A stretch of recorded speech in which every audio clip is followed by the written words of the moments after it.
Hello everyone, welcome to my YouTube channel. आज की video में हम क्लास 10th आईसीएससी का फर्स्ट चैप्टर जो कि फोर्स है उसे कवर करेंगे।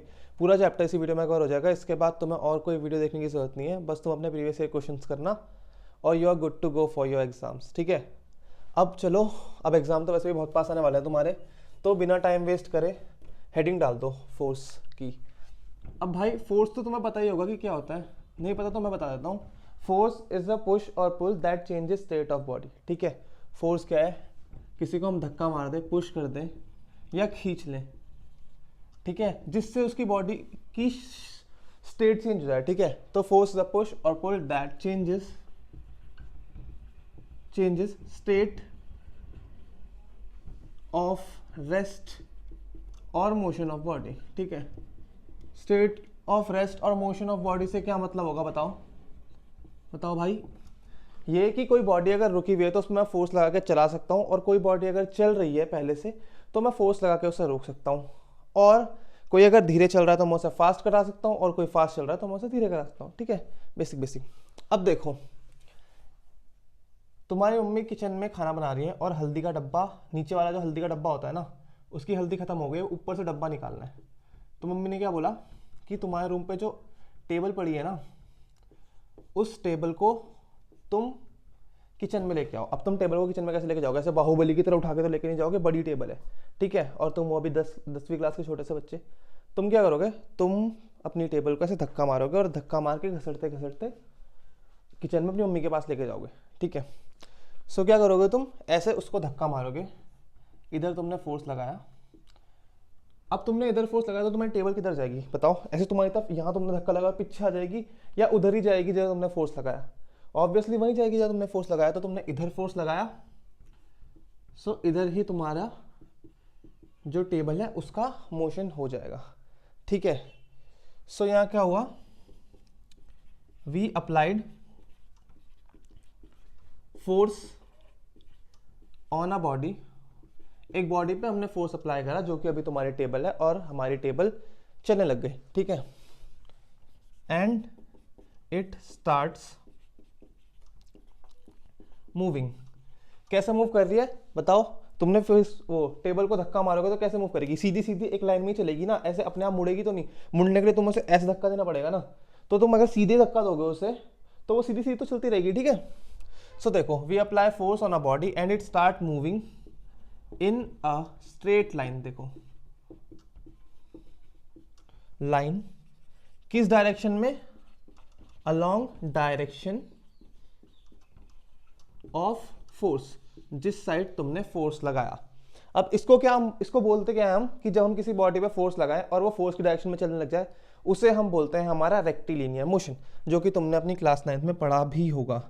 सो इसे हम क्या बोलते हैं? Rectilinear motion. ठीक है, अब देखो, तुम अपने रूम से लेके जाओगे टेबल को किचन तक, तो ऐसा तो है नहीं कि तुम्हारे घर में दरवाजे नहीं है। दरवाजे ऑब्वियसली होंगे। तुमने धक्का मार के ले गए, तुम अपने दरवाजे पर रोके, अब तुम्हें दरवाजा खोलना है अपना। दरवाजा खोलने के लिए तुम क्या करोगे? बताओ, क्या करोगे? खोल दोगे दरवाजा फोर्स लगा के। ये तुम्हारा दरवाजा है, ठीक है, अब तुम्हें इसे खोलना है। ये तुम्हारा दरवाजा है, तुम्हें इसे खोलना है, तो तुम क्या करोगे? ऐसे दरवाजे को अपनी तरफ खींचोगे। ठीक है, हमने दरवाजे को, ये तुमने इस दरवाजे को अपनी तरफ खींचा। ठीक है, इधर तुमने फोर्स लगाया। अब देखो, क्या यहाँ ऐसा होता है कि तुम दरवाजे को अपनी तरफ खींचते हो, दरवाजा उखड़ के तुम्हारे हाथ में आ जाता है? इतनी जान तो नहीं है ना भाई तुम्हारे अंदर। ठीक है, यहाँ क्या होता है कि जब हम दरवाजे को खोलते हैं ना, इंस्टेंट दरवाजा एक जगह से दूसरी जगह मूव हो जाए, दरवाजा अपनी जगह पे रोटेट हो जाता है। ऐसा क्यों होता है बताओ? सोचो, ऐसा क्यों होता होगा कि यहाँ हम बॉडी पे फोर्स लगा रहे हैं तो बॉडी चल रही है, बट यहाँ हम फोर्स लगा रहे हैं तो बॉडी टर्न कर रही है, रोटेट हो रही है। ऐसा इसलिए होता है यार, क्योंकि जो ये है ना, ये हमारी फिक्स बॉडी होती है। देखो, दरवाजे के साइड में देखो अपने जाके, ऐसे ऐसे ना पत्तियां लगी होगी लोहे की, और उनमें ना 3-4 स्क्रू लगा रखे होंगे। वो क्या करते हैं? वो इस दरवाजे को ना रोक के रखते हैं कि कहीं दरवाजा हमारा भाग के कुछ चुरा के ना ले जा ले, है ना। सो वो क्या करते हैं? वो दरवाजे का मोशन रिस्ट्रिक्ट कर देते हैं। अब मैं इस दरवाजे में कैसे भी फोर्स लगा लूं, दरवाजा सिर्फ घूम ही सकता है, या तो खुल सकता है तो बंद हो सकता है, और कहीं नहीं जा सकता, क्योंकि इन कब्जों ने उसे रोका हुआ है। ठीक है, सो इस केस में क्या हुआ? In this case we applied force on a body but it starts rotating, ठीक है, ये रोटेट होना स्टार्ट कर गई, ये चली नहीं, ठीक है, इसको क्या बोलते हैं हम, this is called moment, oh sorry, this is called turning effect of force,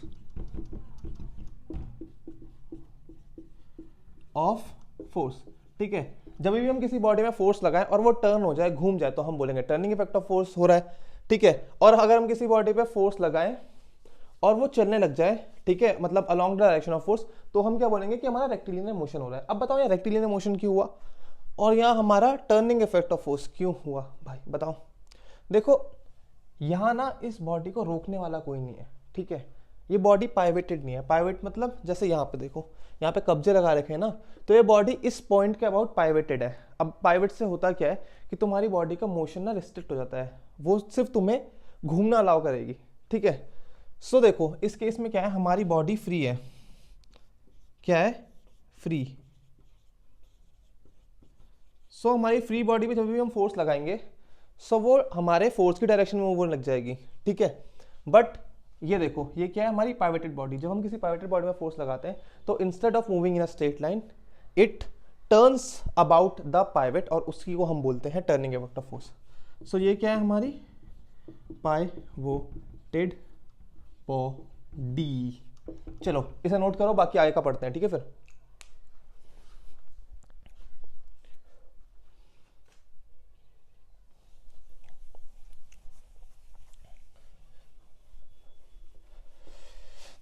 अब देखो यार, तुम जब अपना टेबल लेके जा रहे हो तो तुम जितना तेज फोर्स लगाओगे तुम्हारी टेबल उतनी तेज आगे जाएगी, जितना लगाओगे उतनी तेज वो आगे जाएगी।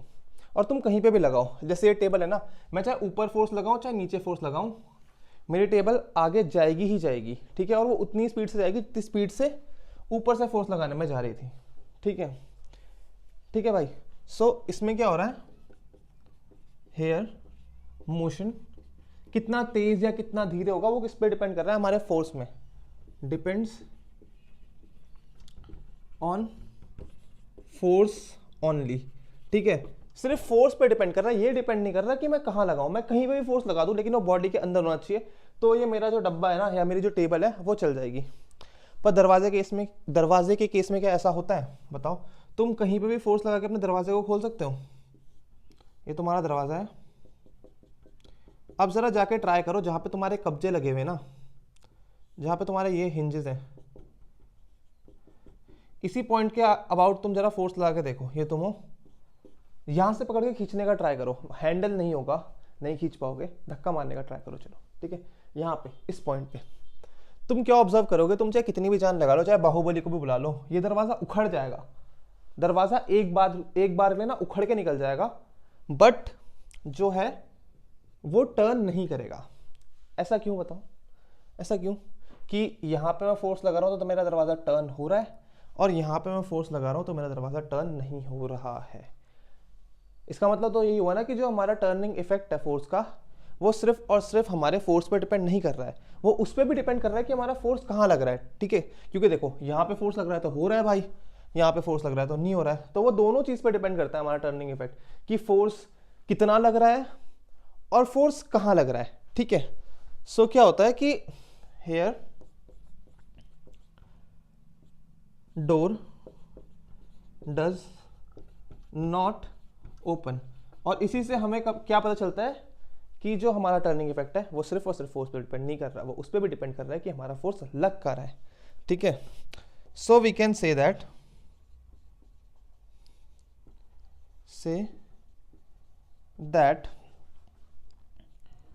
turning effect depends on both how much force is apply, कितना फोर्स लगा रहे हो, ठीक है, how much force is applied, how much force is applied and where it is applied, is applied. ठीक है, सो हमारा टर्निंग इफेक्ट किस पे डिपेंड कर रहा है कि हम कितना फोर्स लगा रहे हैं और हम कहाँ पे फोर्स लगा रहे हैं। अब देखो इन दोनों क्वांटिटीज के कॉम्बिनेशन को हम क्या बोलते हैं, मोमेंट ऑफ फोर्स यानी या फिर टॉर्क। ठीक है, मोमेंट ऑफ फोर्स उसका नॉर्मल नाम है, और बाकी जैसे तुम्हारे निकनेम्स वगैरह होते हैं, जो तुम्हारी बंदी बंदी बोलती होगी तुम्हें बाबू सोना, है ना, वैसे ही उसको मोमेंट ऑफ फोर्स को हम शॉर्ट फॉर्म में क्या बोलते हैं, टॉर्क। ठीक है, सो हमारा जो टर्निंग इफेक्ट है वो डिपेंड कर रहा है कितना फोर्स लगा रहे हैं और कहाँ फोर्स लगा रहे हैं, और इन दोनों के कॉम्बिनेशन को हम क्या बोलते हैं, मोमेंट ऑफ फोर्स या टॉर्क। ठीक है, and combination of these two is called, देखो मोमेंट ऑफ फोर्स लिखने की जगह नहीं है इसलिए मैं सिर्फ यहाँ पे टॉर्क लिख रहा हूँ। ठीक है, इज कॉल्ड टॉर्क। ठीक है, अब इतना तुम नोट करो, इसके आगे मैं तुम्हें बताता हूँ कि टॉर्क को डिफाइन कैसे करते हैं, टॉर्क होता क्या है, कौन सी क्वांटिटी है, वेक्टर है, स्केलर है, एसआई यूनिट वगैरह वगैरह, वो सब हम टॉर्क के बारे में पढ़ेंगे। ठीक है, सो इसे नोट कर लो। सो देखो हमें ये तो पता है कि हमारा टर्निंग इफेक्ट टॉर्क या मोमेंट ऑफ फोर्स पे डिपेंड करता है, बट वो होता कैसे, निकालते कैसे, कैलकुलेट कैसे करते हैं, वो देख लेते हैं। ठीक है, सो टर्निंग इफेक्ट हमारी, यार स्पेलिंग गलत हो गई, रुक जाओ, गलती से हुई, हाँ ये मत सोचना मुझे स्पेलिंग नहीं आती। ठीक है, turning effect of force depends on moment of force और टॉर्क। अब टॉर्क को हम कैलकुलेट कैसे करते हैं, देखो अब इतना तो तुम्हें पता है कि जब भी हमारा टर्निंग इफेक्ट होगा वो हमेशा पाइवेटेड बॉडी पे होगा, तो यहाँ हम एक ऐसी रॉड ले लेते हैं और उसको उसके एक कोने पे ऐसे यहाँ पे पाइवेट कर देते हैं। ठीक है, यहाँ पे हमने पाइवेट कर दिया, पाइवोटेड। ठीक है, और इसकी लेंथ मान लो कुछ L है और हमने यहाँ पे फोर्स लगाया F। ठीक है, हमने लगाया फोर्स F, लेंथ L, यहाँ पे पाइवेटेड है। ठीक है, सो हम टॉर्क को कैसे डिफाइन करते हैं, torque is defined as product of force, किसका प्रोडक्ट, फोर्स का, and perpendicular distance of point of application of force from pivoted point. ठीक है, so torque is defined as product of force and perpendicular distance of point of application of force from the pivoted point. मतलब टॉर्क क्या है, product of, torque को हम represent करते हैं टाउ से, ऐसे कुछ बनता है सिंबल, ये किस किस का मल्टीप्लीकेशन है, फोर्स का, यहाँ फोर्स कितना लग रहा है F, और फोर्स और पाइवेटेड पॉइंट के बीच में परपेंडिकुलर डिस्टेंस कितना है, परपेंडिकुलर डिस्टेंस देखो ये पाइवेटेड मतलब ऐसी ये लाइन है, ये परपेंडिकुलर है, इन दोनों के बीच में डिस्टेंस कितना है L, सो F इंटू L। ठीक है, ऐसे हम टॉर्क निकालते हैं। और देखो तुम्हारे सिलेबस में हमेशा परपेंडिकुलर फोर्स होंगे, तो जब भी तुम्हें टॉर्क वगैरह निकालना होगा तो तुम सीधे F इंटू L कर देना। ठीक है, अब बाद में आएगा तुम्हारा जब एंगल में फोर्स, किसी एंगल में फोर्स लग रहे होंगे ना, ये क्लास 11th में आएगा, बट अभी तक तुम्हारे सिलेबस में क्या आता है, परपेंडिकुलर फोर्सेस ही आता है, तो तुम F इंटू L करके अपना टॉर्क निकाल सकते हो। ठीक है, अब देखो टॉर्क हमारा फोर्स और लेंथ पे डिपेंड कर रहा है, और जो हमारा टर्निंग इफेक्ट है वो भी फोर्स और distance from point of application of force पर डिपेंड कर रहा है। तो हम क्या बोलते हैं कि हमारा टर्निंग इफेक्ट भी इन दोनों पर डिपेंड करेगा। ठीक है, लिखूं या ना लिखूं, चलो छोड़ो नहीं लिखता, बट तुम ये बात ध्यान रखना कि टर्निंग इफेक्ट हमारे मोमेंट ऑफ फोर्स या टॉर्क पे डिपेंड कर रही है, तो अच्छी बात है।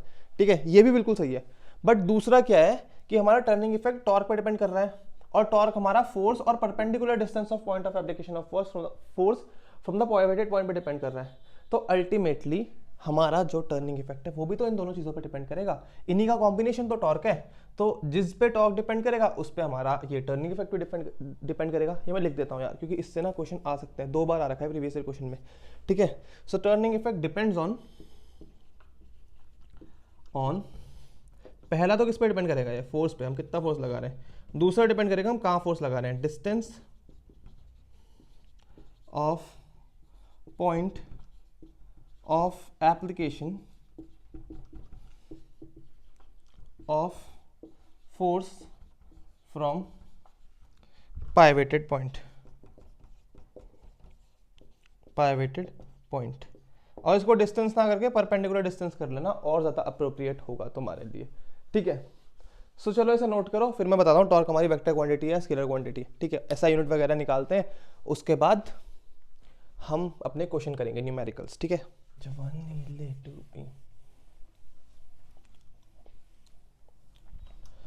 सो देखो, जो हमारा टॉर्क होता है ना, या मोमेंट ऑफ फोर्स, टॉर्क, ये हमारी वेक्टर क्वांटिटी होता है। वेक्टर क्वांटिटी का मतलब पता है तुम्हें? वेक्टर क्वांटिटी का मतलब पता है? वेक्टर क्वांटिटी मतलब जिसके पास मैग्नीट्यूड मतलब कुछ वैल्यू हो और उसकी कोई डायरेक्शन भी हो, ठीक है। अब देखो वेक्टर क्वांटिटी है तो डायरेक्शन तो होगी। अब टॉर्क की डायरेक्शन कैसे निकालेंगे? टॉर्क से क्या कर रहे हैं हम, किसी चीज़ को घुमा रहे हैं। अब हम किसी चीज़ को 2 तरीके से घुमा सकते हैं, या तो हम उसे क्लॉकवाइज घुमा सकते हैं, यानी या तो हम उसे ऐसे घुमा दें, या तो हम उसे उल्टा घुमा दें, एंटी क्लॉकवाइज, या तो हम उसे ऐसे घुमा दें, ठीक है। सो ये क्या है हमारा क्लॉकवाइज रोटेशन, और ये हमारा क्या है, एंटी क्लॉकवाइज रोटेशन, ठीक है। अब देखो by convention, by vector laws नाम की एक चीज होती है, ठीक है। तुम पढ़ोगे, मतलब जब कार्टेशियन, बहुत चीजें होती है यार आगे जाके, जब तुम 11th में पढ़ोगे ना ग्राफ थ्योरी वगैरह, तो तुम्हें पता चलेगा इसका रीजन। अभी तुम एक काम करो, बस रट लो, ठीक है। सो जो हमारा एंटी क्लॉकवाइज रोटेशन होता है ना, उसे हम बोलते हैं पॉजिटिव, ठीक है। और जो हमारे क्लॉकवाइज रोटेशन होता है उसे हम मानते हैं हमारा नेगेटिव। अब ये क्यों मानते हैं, इसकी तुम्हें रीजन क्लास 11th के फर्स्ट चैप्टर में ही पता चल जाएगा, ठीक है। वेक्टर्स नाम से, मतलब क्वांटिटीज वगैरह के बारे में तुम्हें सब कुछ बताया जाएगा, ठीक है। तब तक का सब्र कर लो, ठीक है। अब पता चल गया तुम्हें टॉर्क वेक्टर क्वांटिटी है, 2 तरीके के रोटेशन हो सकते हैं, या तो ऐसे घूम जाए या तो ऐसे घूम जाए, डायरेक्शन है दोनों में, क्योंकि देखो इसकी डायरेक्शन ऐसी है, इसकी डायरेक्शन ऐसी है। सो डायरेक्शन का टिक, मतलब डायरेक्शन तो है, क्या बोलते हैं टॉर्क में, ठीक है। अब जब क्लॉकवाइज डायरेक्शन हो रही है तो उसे हम नेगेटिव मानेंगे, जब एंटी क्लॉकवाइज डायरेक्शन हो रही है उसे पॉजिटिव मानेंगे, डन। अब उसकी यूनिट क्या होगी यार, ऐसा यूनिट कैसे निकालेंगे बताओ? आती है तुम्हें यूनिट निकालना किसी भी क्वांटिटी की अगर यूनिट निकालनी हो?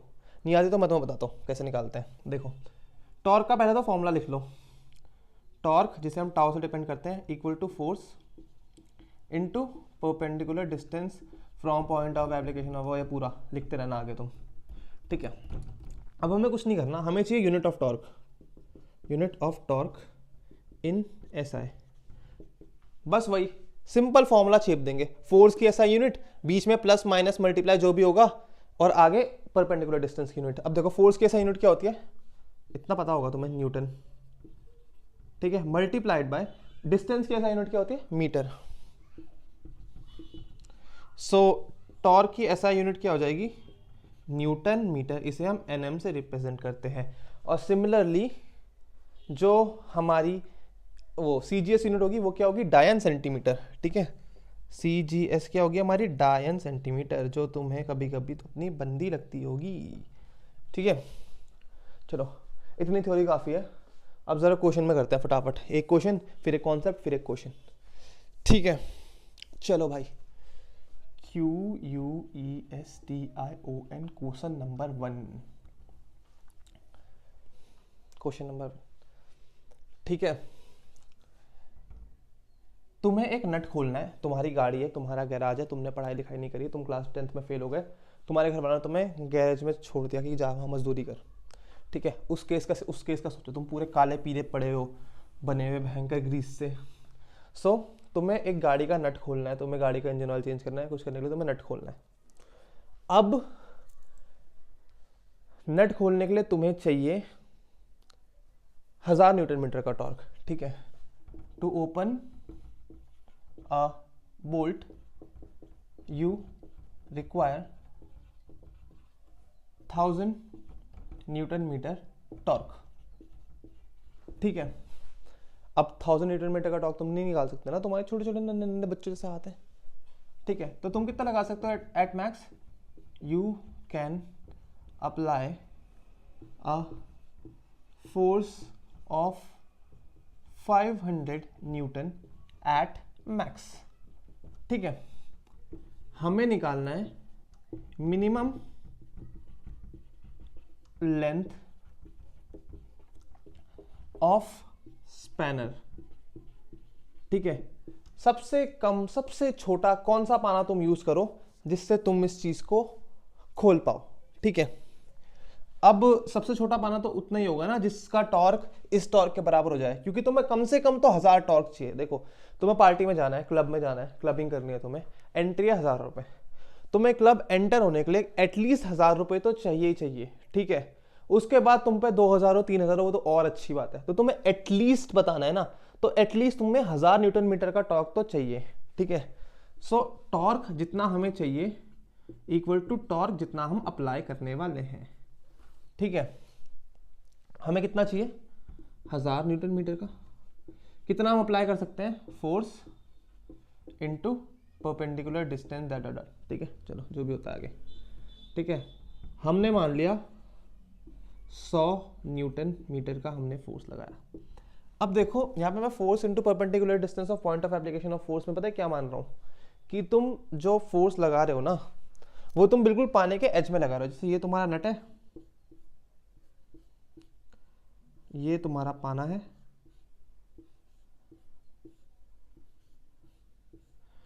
इतना लंबा तुम्हारा पाना है, तो तुम फोर्स बिल्कुल एंड पे लगा रहे हो। तो ये तुम्हारा सेंटर पॉइंट हो गया जो तुम्हारा पाइवेटेड पॉइंट है जिसको तुम्हें खोलना है, और तुम फोर्स बिल्कुल एज में लगा रहे हो। तो जितना इस पाने की लेंथ होगी ना यही तुम्हारा डिस्टेंस होगा जिस पे तुम फोर्स लगा रहे हो। ठीक है, distance of force from point of application of force, sorry distance of point of application of force from pivoted point, उतना ही होगा जितना लंबा तुम्हारा पाना होगा। ठीक है भाई, ओके चलो अब इसे हटा देते हैं थोड़ी देर के लिए। सो 1000 न्यूटन किसके बराबर होना चाहिए? फोर्स कितना लगा सकते हो तुम्हें कितनी जाने? 500 न्यूटन की, बहुत ताकतवर हो भाई तुम। इनटू डिस्टेंस पता नहीं, कुछ मान लो L, length of spanner L मान लिया। अब न्यूटन से newton cancel, L equal to 1000 upon 500 इधर आएगा नीचे आ जाएगा 500 मीटर। 0 से 0, 0 से 0, 5 2 10, क्या आ गया? 2 मीटर। तुम्हें बहन का इतना लंबा एक हाथ और 2 हाथ वहां से लेके यहाँ तक का पाना चाहिए होगा तुम्हें वो खोलने के लिए, नट खोलने के लिए। इसलिए पढ़ाई लिखाई कर लो ताकि तुम्हें इतने लंबे लंबे औजार यूज ना करना पड़े। ठीक है, सो ऐसे सिंपल सिंपल क्वेश्चन तुम्हारे आ सकते हैं 2-3 नंबर में। ठीक है, अब मैं इसे इरेज कर रहा हूँ और मैं तुम्हें बता रहा हूँ कि मैक्सिमम और मिनिमम फोर्स कब होता है हमारा। ठीक है, फोर्स नहीं सॉरी टॉर्क।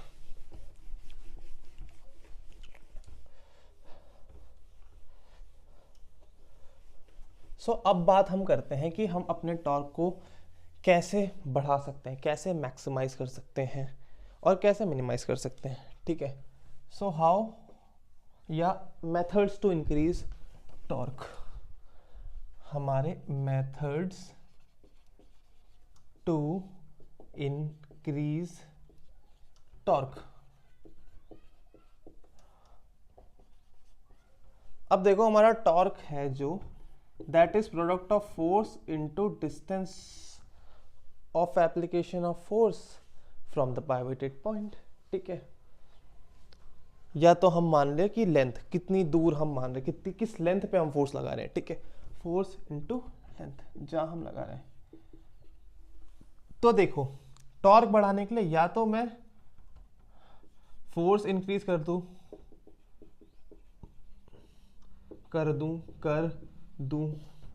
या तो मैं लेंथ इंक्रीज कर दूं, मैं लंबा कर दूंगा किसी डंडे को, तो उससे मैं ज्यादा टॉर्क लगा पाऊंगा, क्योंकि जो टॉर्क है वो हमारे फोर्स पे और लेंथ दोनों पे डिपेंड कर रहा है। लेंथ बढ़ेगी तो भी टॉर्क बढ़ेगा, फोर्स बढ़ेगा तो भी टॉर्क बढ़ेगा। बट फोर्स की तो यार हम पे लिमिट होती है ना, हम इंसान है भाई, हम राक्षस थोड़ने की कितना भी लगा देंगे, है ना। सो फोर्स की हम पे लिमिटेशन है। लेंथ को हम छेड़खानी कर सकते हैं, हम लंबा कर सकते हैं, लेंथ को जितना चाहे हम उसे लंबा कर सकते हैं। ठीक है, so for maximum torque increase करना है या मैक्सिमम टॉर्क के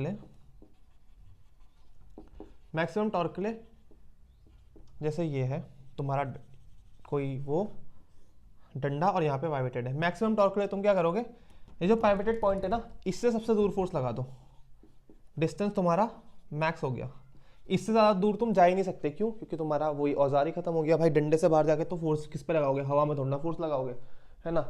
सो क्या होता है, जब हमें टॉर्क मैक्सिमाइज करना होता है, हम क्या करते हैं, किसी भी जो हमारा डंडा है या जो हमारा टूल है उसके एकदम एंड पॉइंट पे फोर्स लगाते हैं, ठीक है। तभी भी नहीं हो पा रहा हमसे, तभी भी हमें कम लग रहा है, तो हम क्या करते हैं, हम डंडा ही लंबा कर देते हैं, ठीक है, डंडा ही बढ़ा लो, है ना। फिर टॉर्क और बढ़ जाएगा, लेंथ डी मैक्स और बढ़ गया। सो हमारा डंडा, मतलब डंडा बढ़ा के हमारा टॉर्क भी बढ़ गया, ठीक है। सो इंक्रीज टॉर्क इंक्रीज करने के लिए या तो फोर्स इंक्रीज कर दूं या लेंथ बढ़ा दूं, लेंथ बढ़ा दूं। और अगर कोई मेरे पे फिक्स लेंथ है, जैसे कि हमारा दरवाज़ा या कुछ भी हो, तो उसमें मैं क्या करूं कि मैक्सिमम टॉर्क के लिए मैं फोर्स सबसे दूर लगा दूं, ठीक है। जिस पॉइंट पे पाइवेटेड है उससे सबसे दूर फोर्स लगा लूं। जैसे दरवाजे के केस में क्या होता है, दरवाज़ा है, तुम कहाँ से खोलते हो दरवाजे को भाई, सबसे दूर इस पॉइंट पे हमारा हैंडल लगा रहता है, तुम यहाँ से धक्का देके खोलते हो। सो यहाँ पे क्या होता है, डिस्टेंस बहुत ज़्यादा होता है, इससे हमारा टॉर्क भी बढ़ जाता है और तुम आसानी से दरवाज़ा खोलते हो, ठीक है।